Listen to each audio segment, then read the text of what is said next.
Hola a todos y bienvenidos a nuestro canal. Hoy vamos a viajar en el tiempo para conocer la vida de una de las mentes más brillantes de la historia de la ciencia, Johannes Kepler. ¿Alguna vez te has preguntado cómo descubrimos que los planetas no se mueven en círculos perfectos? Bueno, la respuesta está en la increíble historia de este hombre. Así que prepárense, porque vamos a desentrañar los misterios del cosmos a través de los ojos de un verdadero genio. Johannes Kepler nació el 27 de diciembre de 1571, en Walderstadt, una pequeña ciudad en el Sacro Imperio Romano Germánico, lo que hoy es Alemania.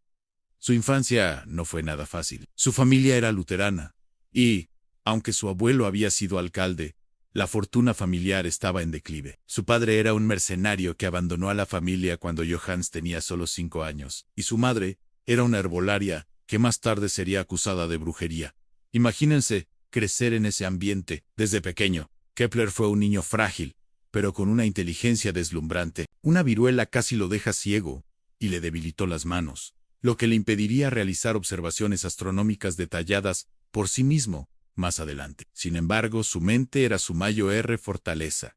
Desde niño, se sintió fascinado por el cielo. Recordaba con claridad cómo su madre lo llevó a ver el gran cometa de 1577, y un eclipse lunar. Eventos que despertaron su pasión por la astronomía para siempre. Gracias a su brillantez, obtuvo una beca para estudiar en la Universidad de Tubinga. Allí, no solo estudió teología, como era su plan original para convertirse en pastor, sino que también se sumergió en las matemáticas y la astronomía bajo la tutela de Michael Mestlin. Fue Mestlin quien le enseñó en secreto las ideas revolucionarias de un tal Nicolás Copérnico. En esa época, casi todo el mundo creía en el modelo de Ptolomeo, que decía que la Tierra era el centro del universo. Pero Copérnico proponía algo radical en que el Sol estaba en el centro, y la Tierra y los demás planetas giraban a su alrededor. Para el joven Kepler, esta idea fue una revelación. Le pareció que un universo centrado en el Sol era mucho más lógico y elegante, una manifestación de la perfección de Dios. En 1594, cuando estaba a punto de terminar sus estudios de teología, le ofrecieron un puesto como profesor de matemáticas y astronomía en Graz, Austria. Aunque su sueño era ser pastor, aceptó la oferta, y fue allí donde su carrera como astrónomo despegó de verdad. En Graz, además de dar clases, tenía que elaborar almanaques y horóscopos, algo muy común para los astrónomos de la época. Curiosamente, sus predicciones astrológicas resultaron ser bastante acertadas, lo que le dio cierta fama. Pero su verdadera pasión era entender la estructura del universo. Se preguntaba, ¿por qué hay solo 6 planetas conocidos? ¿Qué ley matemática rige sus distancias al Sol? Esta obsesión lo llevó a publicar su primer gran libro, en 1596, Hegel, Mysterium Cosmographicum u Mysterium Cosmográfico. En esta obra, Kepler propuso una idea fascinante, y aunque incorrecta, muy ingeniosa. Sugirió que las órbitas de los planetas estaban relacionadas con los 5 sólidos platónicos: el cubo, el tetraedro, el dodecaedro, el icosaedro y el octaedro. Imaginó que si encajabas estos sólidos, uno dentro de otro, como una especie de muñeca rusa cósmica, las esferas que los contenían coincidirían con las órbitas de los planetas. Era una teoría hermosa, que unía la geometría, la música y la astronomía en una armonía de las esferas. Aunque hoy sabemos que no es así, este libro lo puso en el mapa. Le envió copias a los astrónomos más importantes de Europa, incluyendo a uno que cambiaría su vida para siempre, a Tycho Brahe. La vida en Graz se complicó por la creciente tensión religiosa. Como luterano, Kepler fue expulsado de la ciudad. Había recibido una invitación de Tycho Brahe para trabajar con él en Praga. Tycho era el astrónomo observacional más grande de su tiempo. Desde su observatorio, había acumulado durante décadas las mediciones más precisas de las posiciones de los planetas y las estrellas, todos sin telescopios, que aún no se habían inventado. La relación entre Kepler y Tycho fue tan complicada. Eran 2 personalidades totalmente opuestas. Tycho era un noble rico, extrovertido y muy celoso de sus datos. Kepler era un hombre humilde, introvertido, y un genio matemático que necesitaba desesperadamente esos datos para probar sus teorías. Tycho no confiaba plenamente en Kepler y solo le dio acceso a una pequeña parte de su trabajo en los datos de la órbita de Marte.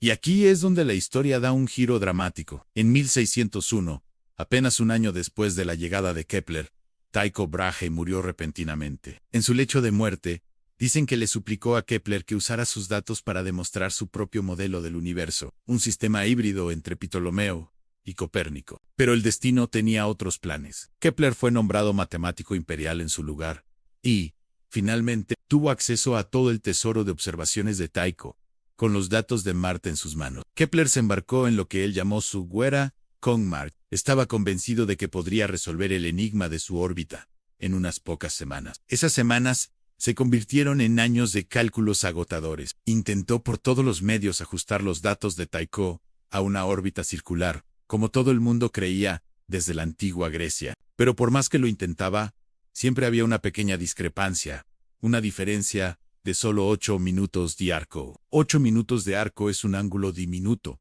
más o menos el grosor de una moneda vista a 100 metros de distancia. Otro astrónomo podría haber ignorado esa pequeña diferencia, atribuyéndola a un error de observación. Pero Kepler confiaba ciegamente en la precisión de Tycho.